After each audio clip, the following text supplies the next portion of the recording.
నమస్తే welcome to HM to the point. KYC పూర్తి చేయని ఫాస్ట్ ట్యాగ్లను నిలువరించేందుకు కేంద్ర సర్కార్ సిద్ధమైపోయింది.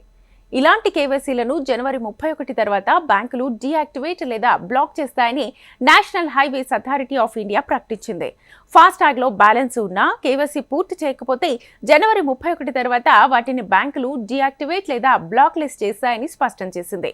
ఈ అసౌకర్యాన్ని నివారించేందుకు యూజర్స్ తమ ఫాస్ట్ ట్యాగ్లను కేవైసీ చేసుకోవాలని కోరింది.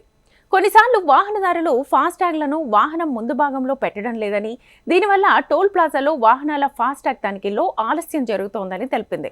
ప్రత్యేక వాహనాల కోసం జారీ చేసిన ఫాస్ట్ ట్యాగ్స్, కేవైసీ లేకుండా జారీ చేసిన fast tags reserve Bank of India నిబంధనలను ఉల్లంఘిస్తున్నట్లుగా ఇటీవల గుర్తించిన క్రమంలోనే NHAI ఈ చర్యలు తీసుకున్నట్లుగా తెలుస్తోంది.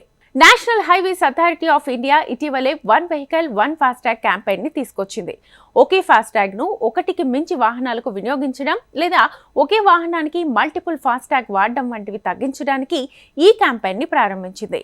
టోల్ ప్లాజాల వద్ద ఇబ్బందులను తప్పించుకోవాలంటే వాహనదారులు తప్పనిసరిగా ఫాస్ట్ ట్యాగ్ కేవైసీ పూర్తి చేయాలని కోరింది.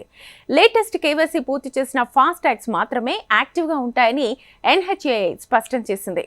ఏదైనా సహాయం కోసం సమీపంలోని టోల్ ప్లాజాను సంప్రదించడం లేదా ఫాస్ట్ ట్యాగ్స్ జారీ చేసిన బ్యాంకుల టోల్ ఫ్రీ నెంబర్లను సంప్రదించాలని కోరింది. కేవైసీ ఎలా అప్డేట్ చేయాలో ఇప్పుడు తెలుసుకుందాం. ఇక ఫాస్ట్ ట్యాగ్ యూజర్లు కేవైసీ చేసుకునేందుకు ఆ ఫాస్ట్ ట్యాగ్ ను జారీ చేసిన బ్యాంకులకు కేవైసీ పూర్తి చేయాలని దరఖాస్తు చేసుకోవాలి. సమీపంలోని బ్యాంక్ బ్రాంచ్కి వెళ్లి ఈ పనిని పూర్తి చేసుకోవచ్చు.